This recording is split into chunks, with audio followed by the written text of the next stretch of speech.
Welcome to the Integrated Leader Podcast. I'm Lauren Marie, and I'm with my partner in business and in life, Lauren Kutzko. We are the founders of Kutzko Consulting, an organization that enables human collaboration by providing the right data and technology to lead your people. We are introducing a learning program for leaders called The 8 Dimensions of a Healthy Team. As a leader, management and coaching is something you need to be doing every single day. Why not be excellent at it? In this 8-part series, you will be introduced to the basic principles to engage, grow, and align your team for success. It's simple, but rarely is it easy. If you want to reflect on the current status of your team as you listen along, we have a free assessment at teamhealthscore.com that will give you a baseline of where your team stands today. You can also learn all about our other products and services like hiring assessments, individual coaching, group coaching, and certifications. Thankfully, there is a growing awareness in many organizations about the benefits of emotional intelligence and the importance of self-reflection. More and more executives are discovering the impact that these have on the multiple bottom lines they are accountable to scale. Business is personal, so let's be good at it. In this episode of The Integrated Leader, we will be exploring the 5th of the 8 dimensions of a healthy team communication. Our goal is to define what it is and have a conversation about how and why it impacts the health of a team and what you can do about it as a leader. Nice to be with you today. It's nice to be with you. So today we're talking about the 5th dimension, communication. Why is communication part of the 8 dimensions of a healthy team? Communication is almost everything.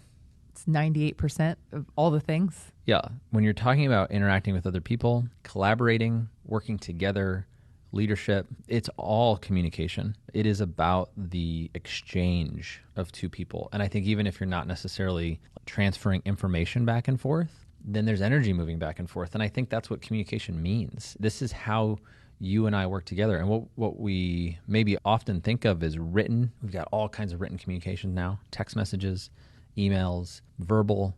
But what we know about communication is that those things I just mentioned are a very small percentage of how the human body actually receives information. So much of communication is happening through these nonverbals and body language. If you're going to aspire to be a leader, if you are a leader, if you're going to be responsible for helping to move people towards a better future, then you really need to develop your communication skills. You have to be good at this. If you're on a team and you're an individual contributor, you're not actually responsible for leading anybody else, you still need to be really good at communication. Everybody needs to be good at these things. So that's why you included it in your healthy team dimensions. That's why it's here. So we define effective team communication as how aware of and adaptable the members of your team are to a variety of communication styles and approaches to getting things done. So the other thing we're going to talk about is how different people communicate differently. It sounds almost too simple to even say, but people are different and they communicate differently. So we just talked about compatibility. It's getting deeper into that how does this work when we're actually communicating with one another?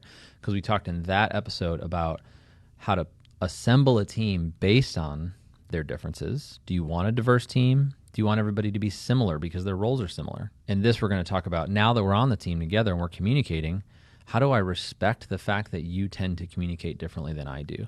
How do I appreciate that? How do I adapt myself towards that? And part of the reason that needs to happen is because it really is about the communicator choosing to communicate differently so that the listener receives the information. So there's got to be this feedback loop. You always have to check for understanding. That's a lot of what we're going to be talking about today. Is there a proper way to ask for understanding? Because in the last episode where we were talking about giving feedback, there was a process to follow. Yep. And it was like 4 steps. Is there a way to make sure that someone understands what you're trying to communicate? Yeah. One thing is just to put yourself more in a mode of asking than telling. A lot of times we just tend to think of ourselves as having something to say. I need to be heard. And so much of communication actually doesn't happen effectively when we're shouting at people. This feels a little bit funny to say when I've got this big microphone on my face and like this is a one-way Are you shouting? thing we're talking about. We're a podcast, so we can't really interact. But so much of communication in an interpersonal way isn't a monologue, it's a dialogue. It is about, did you hear me? What do you think I just said? Can you repeat that back to me? And then doing the same thing when you're the listener. So active listening skills in a lot of ways are about reflecting back what you heard, asking questions that keep the conversation going and being skilled at that. These are all skills that you can learn. And you can learn these things, and you need to if you're going to lead a team. One of the ways you set up our definitions for each of the dimensions is you defined each of these dimensions as a measurable metric. Can you tell me why you did that, and how can people take the test or understand their team communication? We want people to be able to grow and improve.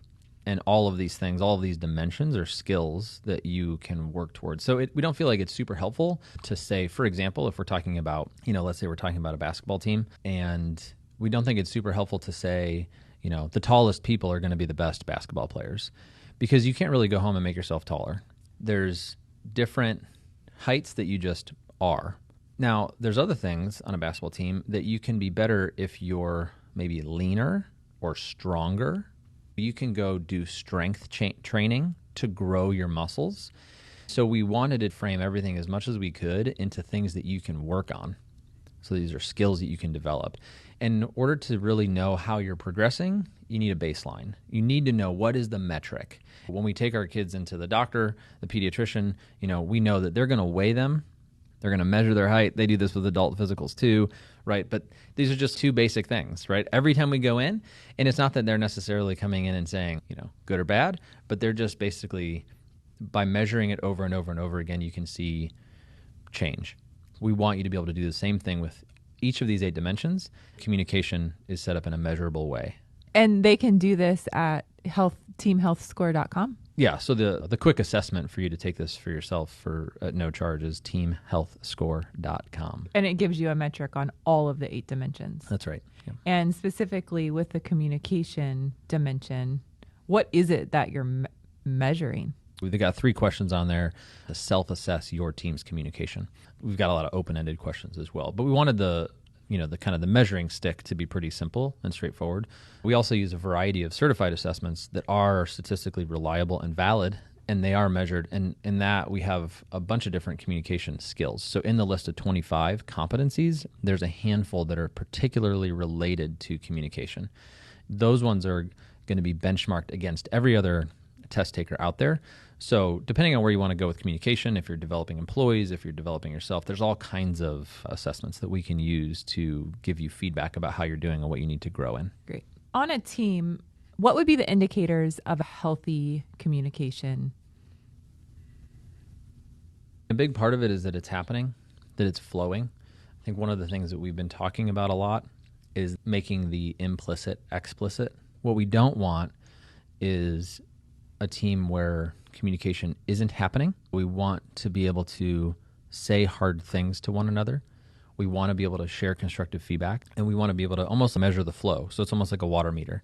What's the rate that this water is coming through the pipes? What's the rate that the water is going through the creek or the river? We want to be able to see that communication is moving. The more communication is happening, the healthier team communication is. I think a lot of times things lock up for people. So they start to feel, and there's a lot of overlap here with the team trust dimension, right? And psychological safety. If people don't feel safe, they're not going to share. If they're afraid that what they have to say is going to hurt somebody's feelings and it's going to create a decrease in that person's productivity, or it's going to bum them out, then they might be kind of sitting on that news and they're not sharing it. And we talked about last time that when that goes over and over and over and over again and it stretches for a long time, then all of a sudden what started out as a pebble, or a snowflake becomes a snowball or a boulder. It's about making it easy on your team from a cultural standpoint, and this happens by developing these skills to keep communication flowing. The healthiest teams are able to say, if you're talking about football, they're able to have the huddle, which is communication, before the play. And then during the play, they're able to give each other feedback and signal to one another that things have changed. And then after the play, they're able to say, that didn't go the way that we were hoping that it would. Can you do this differently next time? And that's not bad news. It's about keeping the communication flowing. Yeah, it does seem that at this point into the 8 dimensions, it is all built on top of the last one. So healthy communication, if you think of it like this water that's flowing, the temperature at which you're getting hit with this water, like the communication can feel safe and warm and nice and secure, or it can feel like really cold water coming at you. And it's irritating and aggravating. You don't want it. You want to get out of it as fast as possible. And I think that's a great example. I think part of what happens is people go to work and they work with people and they realize I'd rather just be kind of a loner. Yeah, why do I want to be here? And it's an unfortunate thing about the way that our systems operate, because in a lot of careers you have to work with other people, but it's okay to be a loner. I think, again, making the implicit explicit, like just own it. If you don't want to work with other people, if you don't want to manage, if you don't want to develop your communication skills and learn how to appreciate and put other people before you, don't be a leader. You don't have to do that. You have many other options. All the things are choices. Be a writer. Like you can write, you never interact with anybody. But if you're going to interact with people, then be good at it. What is the role as the leader of the team to create an environment where healthy communication is happening? I love this basic definition of leadership that I got from Don Worcester. It said, a leader goes first. I think a lot of times we're trying to make leadership sound so complicated. Like, what is this? Like, is the leader a visionary? Is the leader a manager? But the leader is the first one to go, and then the followers follow. They have to have followers, though. Yeah, you're not a leader if there's nobody behind you. So I think that's a helpful thing to put into the definition. But I think when you're thinking about communication, vulnerability we've talked about, the leader is the one that's going to go first to model the behavior that's healthy on the team. As it relates to communication, that means you can't be, if you want everybody to be really good listeners, you can't spend the whole time talking just because you're the leader. You need to be really good at asking questions and drawing other people out and listening to them. You need to be really good at adapting your communication style. A lot of times what happens on teams is that certain communication styles build up because people have a tendency to put people around them who are like them. Birds of a feather flock together. And what happens is when you get multiple people with similar communication styles, it starts to become harder and harder and harder to appreciate people who communicate differently than that group. So there's this center of gravity that makes it difficult when someone different shows up. The leader really needs to be the one to say, my way is not the best way. There are 1,000 different ways to communicate. And just because my preferences are like this, and I've got a couple other people on the team who are like me, we're all going to do a lot of work to deprioritize the way we tend to communicate so that these other people feel valued and so that they can communicate. And sometimes that's introverted versus extroverted. Sometimes that's people that, show up with a lot to say. They've got a lot of questions. And then there's people on the team that are more introverted that are extremely valuable, but they're not pushing their ideas in front of anybody. Their ideas need to be drawn out of them and pulled. Those are skills that you can develop in yourself and on your team. I think pulled is a strong word. It sounds aggressive. Can we say invite, permission, invited out, made like space? Yeah, you're slightly more introverted, I guess. I'm not going to push my ideas out there. You don't like to be pulled, but you'd rather be invited? I would like to be invited. Hey, Lauren, what's your thought on this? Yeah. And so, you want me to speak? Because I'm not waiting for the silence to shove something in, right? Which I do think other people are. Oh, absolutely, and that's not bad either, no. Right? I think we tend to give people who have a lot of ideas and jump in and interrupt one another. We like to say that that's bad, but neither thing is really bad. It's not bad to wait to be called on, and it's not bad to just interject. Neither one is bad. They're different, and we all need to be good at adapting ourselves. So if you're the type of person who tends to jump in and interject, and maybe you have a tendency towards interrupting others, then you need to be good at knowing how to control that. If you're the type of person that likes to be called on and invited, then it's up to you to realize people aren't always going to do that. When something needs to be said, I'm going to adapt my introverted style into a more extroverted style and volunteer the information that I have. So we all need to adapt. We all need to be able to choose to adapt, know when it's necessary, and we really have to know our starting place. So we have to be self-aware enough to know this is how I show up by default. And then once I know my starting place, then I can choose to change it. Right. And you can understand your starting place by using our assessments and having a debrief with me. That's a big reason why we're doing so many self-discovery coaching sessions, is because people really don't always know how they are. And the feedback that they get from people and the world and their bosses and their coworkers and their parents, just the systems of culture and society give us feedback, and it's not always right. That's a big reason why we value these assessment tools, is because they are validated and real, and we can trust them. We can trust them. You have to trust them to do the things that they're made to do. So you can't use a Myers-Briggs assessment or an emotional quotient or an Enneagram to make a hiring decision, but you can certainly use it to increase self-awareness and awareness of others on a team. So are there ingredients to healthy communication? Absolutely. The 4 skills you need to develop as a leader are listening skills, the skill of empathy, the skill of understanding others, and the skill of adapting yourself towards other people's communication styles. And I think the first one's listening. Listening is a skill that you can develop. And I think one major takeaway is that it's always the first thing that you do. Again, don't go into a conversation saying, these are all the things I've got to say, and I'm going to tell people what they need to know. But you go in saying, I'm going to come into the room and ask and listen. And honestly, even when you do have something to tell, to realize that asking may be a better way to convey your message. So it's a skill to be able to know the difference and discern that, and then choose to do the right behavior based on the right situation.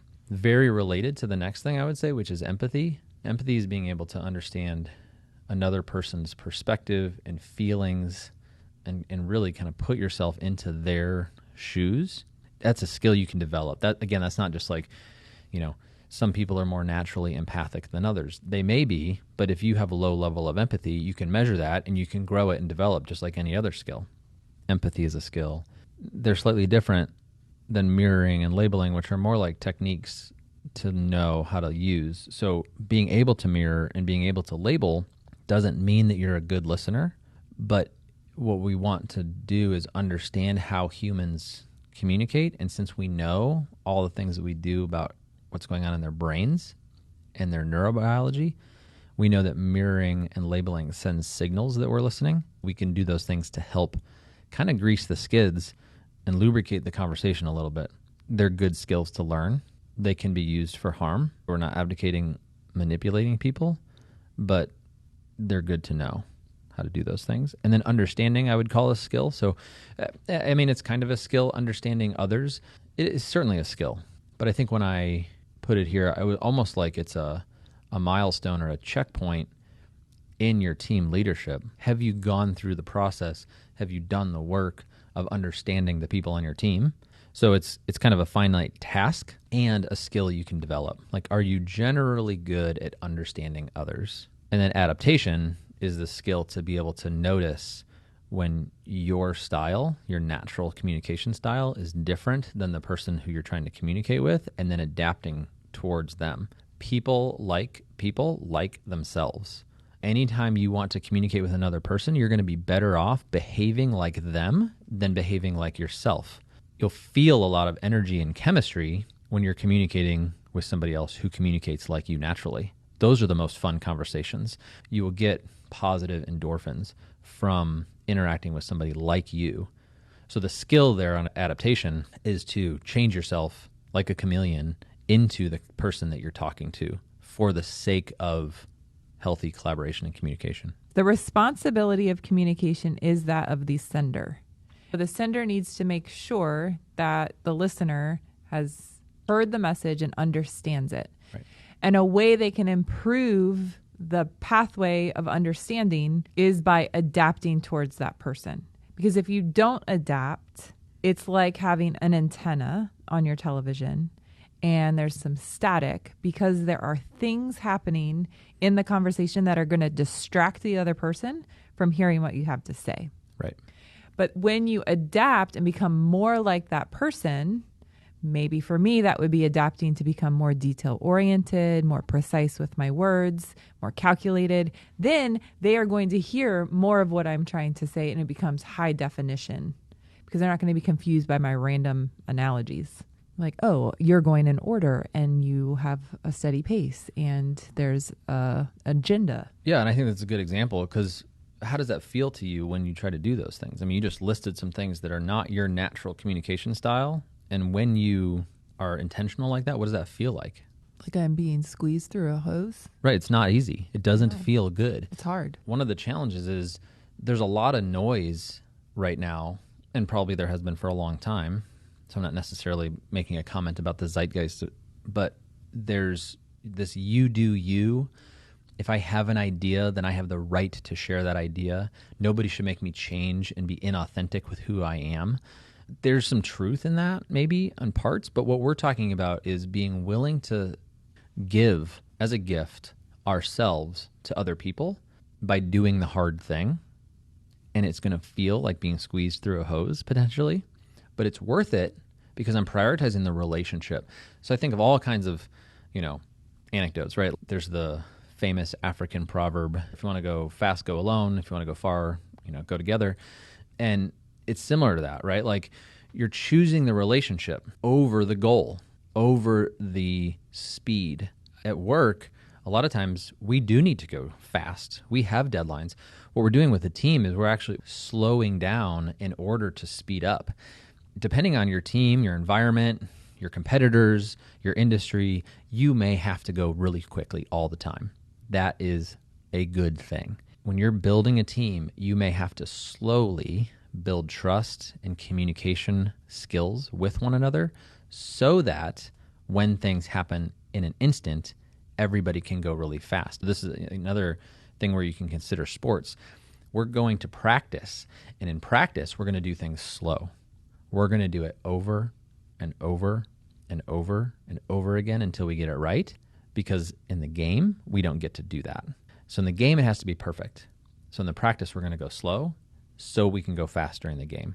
It's also hard for me not to think about technology with this. There's all these new things that have come out in text messages, right? Like now I get feedback that my message was received, like it landed on the other phone. Then I get a second message that says that the person has read it with a read receipt. So there's like these new things that are kind of happening that help us be good communicators because we know when the message was received. What's really tempting is to try to be efficient with communication at the cost of being effective with communication. The technology allows us to do things like CC people on an email or send a mass message or do a mail merge or things like that. But every time we choose efficiency, we're decreasing effectiveness. So the most effective communication is going to be one-on-one, synchronous.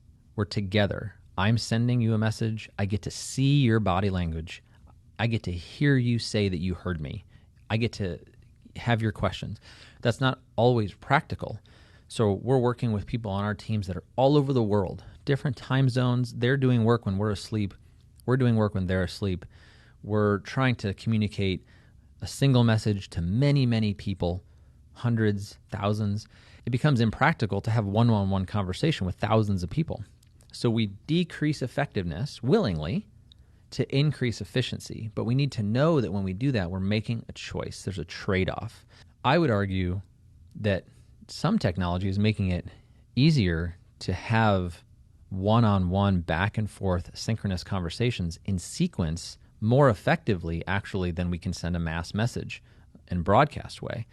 Sometimes we just really have to not be lazy and think through, am I going to send one email to many people and then wipe my hands and say, well, I did that, check, my job here is done, when it would be way more effective to follow up a week later and say, does anybody have any questions? Who got my message? One of the other things I think about with this is wedding invitations. For many people, this is going to be the only time they do this in their whole life. So they make a list of all the most important people to them, and they send out an invitation. And they really want to know who's coming. They have to know. They're going to pay for it. They've got to commit to the venue, to the caterer, or whatever. So they pay for the stamp, and they address the return envelope, and they put it all in there. Like, it's so important for me to get your response that I'm like holding your hand and walking you through this all the way. I give you a deadline, a stamped envelope, an addressed envelope, and I write all the information down. All you literally have to do is put the number. That's all you got to do. So when it's really important, we know what to do on communication. And then what's the last thing you do with wedding invitations when you don't hear back? When the last week after that deadline, you get on that horn and you go through the list and you call the people that you haven't heard back from. And really all communication needs to be like that. When you're deciding not to do that, you're making a deliberate decision. I think in today's culture, having one-on-one conversations can be really vulnerable. That's interesting. What do you mean? I think it goes back to the psychological safety aspect of our dimension. And if that is not there, it feels way safer to send this email or to give this feedback asynchronously through a screen than actually sit with someone and tell them something hard. Yeah, that's a really good point. I mean, we're also seeing a rampant, quick increase in imposter syndrome. And I wonder if that has something to do with it. Like, the scope of this conversation is team leaders. You don't want to have a culture in your team where people are angrily hitting send to a bunch of people on the team after a meeting. You want to say, please don't send email ever if it's controversial. Let's use written word asynchronous communication like email to communicate facts, not opinions. Let's put opinions into the meeting when people can respond and ask questions. But these things, they're just hard. And one of your communication tools is a face-to-face meeting in the same room. And then you can do a phone call where at least you've got voice at the same time. You can do a video call where you've got body language and voice at the same time. And you want to go through that list in order and know that every time you take a step down that list, you're degrading the quality of the communication. And you might need to do that for certain kinds, but you want to take emotion out of the conversation commensurate with the step that you're on in that ladder of communication tools. So if it's controversial, if the stakes are high, if there's emotions in the mix, then you want to go up the ladder and you want to be face-to-face if you can. Sometimes you can't, but you just want to be aware that I'm going to not force every single thing I have to say into this one email that I'm sending to everybody in the organization on Friday afternoon. I think also something that's at play is there is this sense of urgency at the office. I'm always afraid of interrupting or wasting someone's time when I should already know the answer to this. Yeah. I don't want to waste your time and have an in-person conversation about this. Oh, that's interesting. I mean, that's insightful, right? Because we're talking a little bit about psychological safety, which is willing to share that you don't have the answer. Right. And invite contribution without fear of retribution for not knowing the answer. It's actually, when we're talking about urgency and sort of sending these things and fear of the vulnerability of being together, I keep thinking about emotional intelligence. It's almost like everyone's running around at work with their amygdala hijacked. They're not really living out of their prefrontal cortex. They're operating with kind of their lizard brain. They, for some reason, perceive that they're under threat. So they're hurrying around, sending emails, Slack messages, text messages, all these things, going, I hope I don't get caught for this. I hope I don't get found out. I hope I got to say this really quickly. I'm scared. You're scared. We're all scared. We're just constantly harming each other at work because we're all filled with adrenaline and cortisol all the time. And it's gotten way worse during COVID, right? Because we got like Zoom call, pick the kids up from school, Zoom call, mask. Everything's just sort of freaked out all the time. We're getting too much stimulus. I mean, we can't go into all this in this podcast episode, but it is just interesting. The hurriedness. It is about brain chemistry. It is about threat and cortisol and adrenaline and safety. As the leader of the team, again, it's your job to be the salve that heals people's open wounds and make it a safe environment so that people can be productive. Be the mom. Oh my gosh, the leader's the mom. Bring some maternal instinct into this thing. Get the dinner table ready. Create a warm space for people to gather. All the feminists are sending us messages now that they're upset about this analogy. Why would that upset them? I don't know, because dads can set the table. How many times have you set the table? Here we go. That's another conversation, guys. The feminine energy at the office. Tune in next time. I think that there is something to that, though. The business communication style culturally at most organizations is quick, direct, on task, get it done, ask your clarifying questions. And it's a secondary skill to do as a leader is to build this trust, sit down with them. Hey, who are your kids? How do you like to be celebrated? All of these things that we've talked about already, but it's putting on a different hat.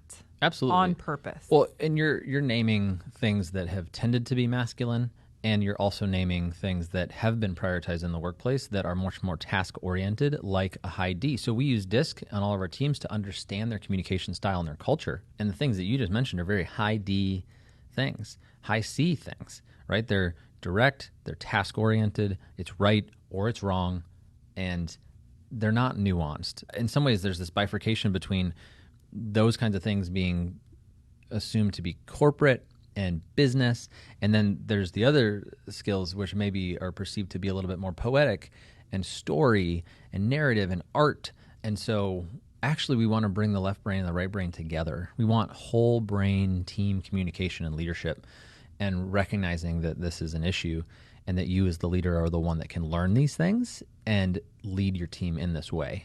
So when a team doesn't have effective communication, what do they lose? How is that hitting the bottom line? What are the struggles? What are the red flags that your team might not have communication skills?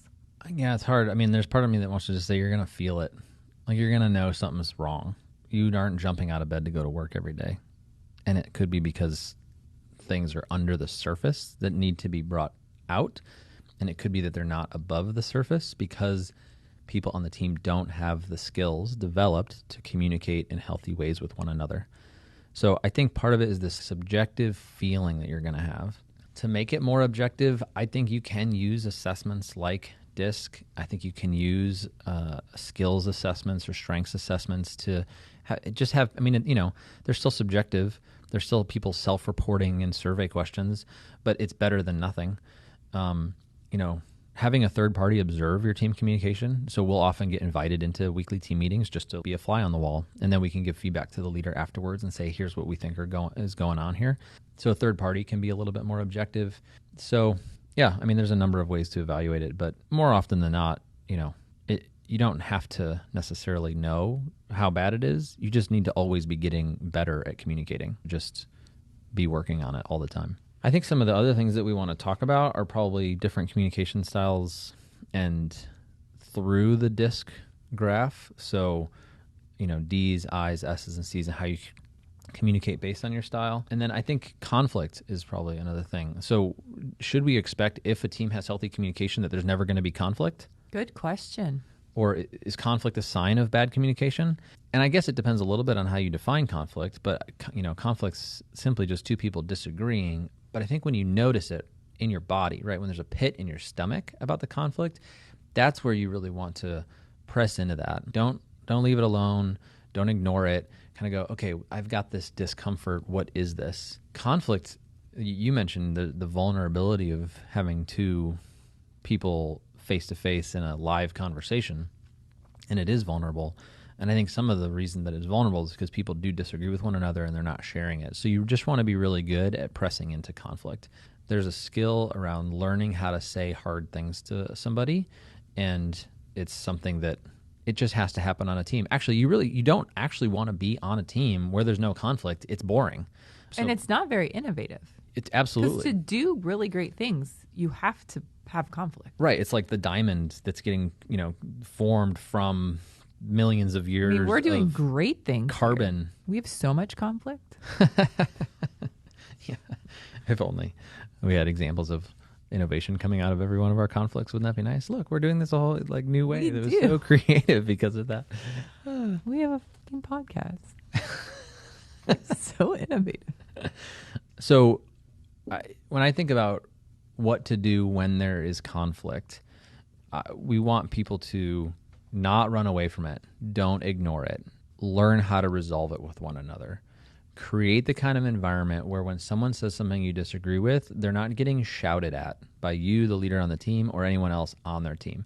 Any shouting or yelling is not an okay way to respond, and it's not going to create the environment where people are open to sharing all kinds of ideas. Learn to like the drama.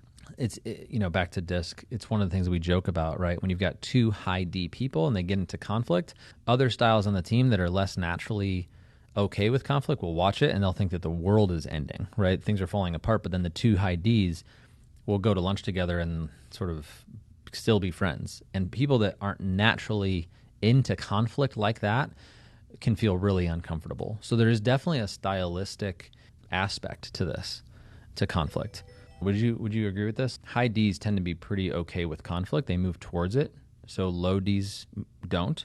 I think high I and high S's tend not to move towards conflict. I don't know if you would be able to flesh that out a little bit more. Is it only high Ds that really naturally gravitate towards conflict and are okay with it? Or are there other rules of thumb that the listener to this podcast can take away on DISC and conflict?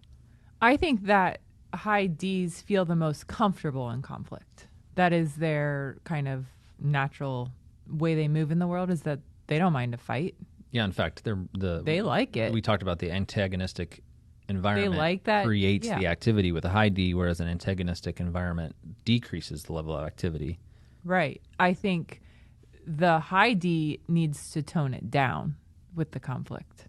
So if you're a high D, how are you inadvertently causing trouble you don't mean to be causing? I mean, recognizing it. I think, the understanding piece is the first piece. Right. Are we aware that we're doing that? You don't necessarily have to tone it down if the only other people in the meeting are other high Ds. Sure. But if you are socially aware enough and empathetic enough to understand that you've got lower Ds and other styles in the room, then that's when you want to potentially change it.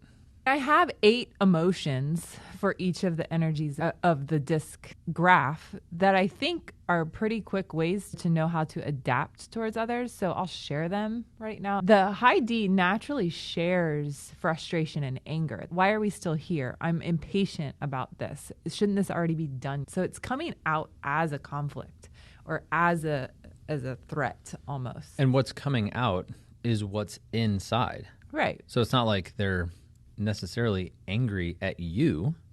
No, we're not moving fast enough. That's their starting place. Where the low D energy that they feel safe sharing, that they naturally do, is patience. It's fine. We have time. It's not a problem. Let's just do it tomorrow. Yeah, that's so good. Yeah. Why are you so worked up? Right. Which is then aggravating to the higher D. Like, we have to get this done. Right. Like, why? And then the high I, they share optimism. It'll be okay. It's going to be great. We'll figure it out. The way you say that, it sounds similar to the low D, but you're also kind of adding this optimistic. So it's not only patient and reserved, it's optimistic, but it's also fast-paced. So it's got that similarity with the high D that we're going to move quick. It's inspiring. But everything's going to be great. It's going to be so great. So a high D without a high I doesn't necessarily have the optimism component. But a lot of leaders that we see will share a high D and a high I. They'll be fast-moving with tasks and angry and optimistic on the I. They're shaking up a lot. They're creating a lot of activity and antagonism in a very positive way. Right. What's the low I? Skeptical, untrusting. So opposite. The opposite of that optimistic energy, it's very, how do you think we're going to get that done? Yeah, so I think of the crazy. Referee in the basketball game or the judge, someone who's catching errors, and they are energized by catching errors and problems. Right. The low I naturally doesn't have the social lubrication needed to schmooze people. So they can come across at times like a razor's edge. And if they're really good at catching errors, they're not necessarily thinking about people as someone who's going to have their feelings hurt or might be sensitive to the fact that the error was made by them. They're just going to be like, it's a fact. There's an error here. It's objective. Just fix it. It's not about you. You didn't do anything wrong. It's just... And that high I wants to be a unicorn. And then they're deflated. And they're magical. Right. So the low I is just popping the high I's balloon all the time. Totally. Yeah. The high S they're looking for security. The emotion that they share is actually non-emotion. They are diplomatic, stoic, poker-faced, and they're the people in the room that you don't know what's going on under the surface. So that's confusing to me. You think it might not be anything, but there's actually raging emotion going on inside. Yeah, so that's really interesting. So when you say that their primary emotion of a high S is non-emotional, I always get confused by that. But what you're saying is, because we're talking about behavior, right, and this is observable, we're not talking about emotions. They feel all the things. And their outward appearance does not demonstrate the inward emotion. They get the feedback a lot, like, wow, you're so chill about this. Right. Wow, they may not be chill. They may be displaying chill, correct, but feeling rage. And then they get confused by that feedback. what do you mean? Interesting. Well, why would that be? A self-aware high S, though, would be able to know that, no? Or I mean, it's not on purpose that I'm a high S. Showing your card. It's not on purpose that I'm being diplomatic. That's what feels safe to me. Right. That's what I mean by natural style. This is how you show up when you're not trying to adapt. You show up as non-emotional. I'm an optimistic non-emotional. Right. When you have high S's on the team, some people are like, what are you thinking? Like, give it to me. I want something from you. Show us something. So can it come across like aloof, maybe? Detached. Yeah. Yeah, interesting. So these are high S descriptors. And then the low S, the opposite of that, is someone who wears their emotions on their sleeve. Yes. They're very quick. They're witty. It's out there. It's like a splash of fire almost. Because they're not afraid to take risk. Oh, okay. Interesting. You've got the non-emotional high S, and the low S emotion would be... all the emotion? Everything. It's just you're wearing it on your sleeves. Yeah, okay. You get what you get with me. Yeah. Kind of attitude. Yeah, face value. And it's just very accessible. Where that high S is a slow processor. Gosh, it takes them so long to get at what they think and feel about something. Right. Where that low S is shared and onto the next thing. Because they would rather be exploring and taking risk. It's super fascinating. Really? Yeah. What's next? The C. The C stands for compliance, and the high C, they really long to be correct. Hesitant is the emotion that they share. Or fear. Even if they've thought about an idea for 3 years, they will communicate it with hesitancy and concern or worry. Which is interesting, right? Because they're probably the most right and accurate about that thing that they've been thinking about for 3 years, but they'll still, you're saying, in their behavior of communicating something they're extremely confident in, they'll still communicate with trepidation and hesitance. And right, because if you think of someone who's trying to be precise, there is one way to be precise, and they can see all the ways that they're not. It's very hard for a high C to feel confident. Oh, interesting. So you're saying they're actually, part of their fear is because they know the truth. They know all the mistakes. Yeah. They're kind of hold so much. Quite aware of their weaknesses. And that's part of what's causing the fear and hesitation is they're like, I'm not perfect, but that same fear is driving them to be perfect, nearly perfect all the time. Right. That low C then, who doesn't care about failure and wants to think outside the box, they have this natural swagger and confidence about them. What happens when you tell a high C, this is the way that is the best way to do it? Then they do it that way. And that's good news to them. Yeah. It feels warm and comfortable to follow the rules and the instructions to a high C. Yes. What about low C? They want to light that on fire. What? The instructions? Yeah. Don't tell me what to do. So rules and procedures come to a low C, and a low C responds with? F you. Resistance. Hell no. Resistance. It's a very, I feel it in my body as who are you? Are you a low C? I'm a low C. Who are you to tell me how to do this? And I notice this with you. We're married, obviously, but I notice this with you. Even in things that are, well-worn, proven things, you will look at it with some level of doubt that they know better than you. Whoever wrote this instruction manual couldn't possibly know more about how to use this appliance than I do, even though I'm opening the box for the first time. That's not a defiant stance. That's a I don't want to read the detail stance. Okay, and the low C has a very hard time getting into the weeds on details. Okay. In our typical vernacular, we say someone's detail-oriented or not detail-oriented. A low C is not detail-oriented. No. Got it. A low C is a pioneer. Pioneer. They want to go out and explore and see the cutting edge and the growing edge, maybe. What is out there for us to find? Interesting. So like I imagine a pioneer, I imagine homesteading days, the Wild West. It's kind of like the pioneers are the people that go, we don't quite know where the boundaries are. Maybe we're, surveyors ourselves. We're going to draw the boundaries. We're going to push past them. I'm figuring out nobody's been there before. And then the high C is somebody that's kind of like, oh, you mean if I do this degree and then I do that degree? I'm thinking of like almost a doctor. Show me the way. You give me the path. I will follow the path. And then at the end of the path, I win the prize for following the path correctly. Right. I mean, and a low C can be a doctor. Of course. Yeah, I was just... You'd want them to be your army wartime. Let's be creative in the ways that we can fix these problems. Or we're like experimenting with new ways of doing that. Right. And you'd want your plastic face surgeon to be the highest C possible. Right. I want you to be as precise. Right. We're scheduling this. We're not doing this in an emergency. Right. Interesting. So your disc style is not necessarily dictating to you what the best career is for you. It's telling you how you would do that career. Right. Yeah. That makes Right. So bringing this back to communication, we started talking about disc because each end of each of the continua has kind of a different communication style and a different emotion.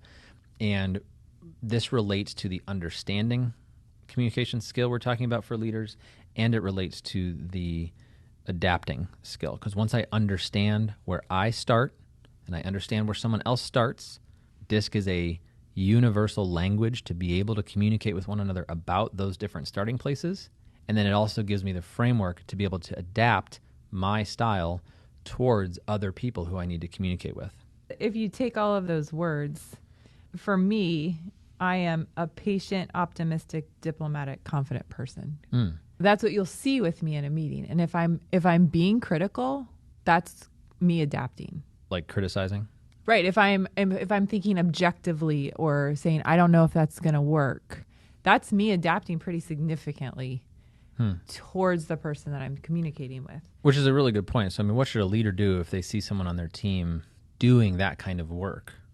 That's a great opportunity for positive feedback, right? So now I know, I've given you the DISC assessment. I know you're a high I. I see you volunteering constructive criticism. I'm going to say, hey, Laura Marie, can I give you some feedback? Yes. That's not easy for you to do what you just did. The way that you just provided that constructive criticism to the whole team in order to make this whole project better, that was amazing. We really value you when you show up like that. Your perspective is awesome. When you do that, it helps the team get better. Please do that again. Please always say stuff like that to me. Why don't you do that? Oh, maybe it's because you're an impatient, critical, emotional, worried person. God, I feel so vulnerable. I feel so exposed. I can cut that. Yeah. Then once you have those words about the people on your team, it really does help you understand how to adapt towards that person. Oh, I know I'm talking to Lauren. I need to be quicker. He's impatient. Right. Let's get to the point. Right. And there's one temptation that is to discern or to call that a character flaw. So in another list, impatience is a character flaw. Patience is a virtue. Oh, like biblically? Well, sure, biblically, but just everybody would say patience is a virtue, whether you're looking at a list of virtues from the Bible or any other traditional historical text. But patience is a virtue. But when we're talking about communication style, we are not talking about morality. We're not talking about objective right and wrong. That's a great point. Virtues. I think one thing that will get some managers tripped up is they will see their role in the development of their team as so high and pious that they'll be like, I need to help this person be more patient. My feedback then isn't what I just did with you a second ago, where I'm saying, hey, that thing you just did, that was good. Or that thing you just did could be improved. What I'm doing is I'm saying, you have a character flaw. You are an impatient person. The best people are patient. Yeah, you would be a better person if you would be more patient. And being feedback does not work. It has to be doing feedback. Because actually, if you're going to look at you and me and our character, you are way more patient, biblically speaking, than I am, even though I communicate patience. Right. So it's very important to understand if you're picturing an iceberg, the parts that are above the surface that you can see and the parts that are beneath the surface, and emotions and motivation and all these other elements of us as human beings are below the surface. What's above is the behavior. And that's the thing that a manager and a leader and a boss can give feedback about, is the stuff that they can see. It's not that you've got an attitude problem or a character problem. It's that you have a eye contact problem. Look at me when I'm talking to you. Right. Which is great feedback. Right. And it would changeable. It'll I be can have easy control over for it. some people to do eye contact, and it will be harder for other people to do eye contact based on behavioral styles. Now, can someone have trouble giving eye contact because of other reasons, like shame or trauma or other? Yes. Right. Beneath the surface stuff. Beneath the surface stuff. Yep. Absolutely. But it can also be just above the surface. And potentially outside the purview of the workplace, right? So when people start, we'll get into a coaching conversation with a client and they'll start talking about trauma and their family of origin. And we're like, this is super important. Let's go talk to a counselor about that. What we're doing, the scope of our conversation is your behavior and your performance at work. And it helps me to differentiate those things a little bit because they're not the same. When you make a mistake in your behavior at work, it doesn't mean you're a bad person. That's not the way that it works. I can give you feedback about your eye contact. I can give you feedback about how quickly you're talking or how slowly you're talking, or if you're too detail-oriented or not detail-oriented enough in your behavior without attacking you as an identity. This is a good conversation about communication. Is there anything else that you'd like to add before we wrap it up? No, I think we more than covered it. In this episode of The Integrated Leader, we explored the 5th of the 8 dimensions of a healthy team communication. Our goal was to define what we mean when we say it, talk about how you can measure it, and what does your team lose without it. Thanks for joining us. Thank you for joining us today. We are thrilled to have you here. It's important to remember that as with all learning, just having the information does not automatically lead to transformation.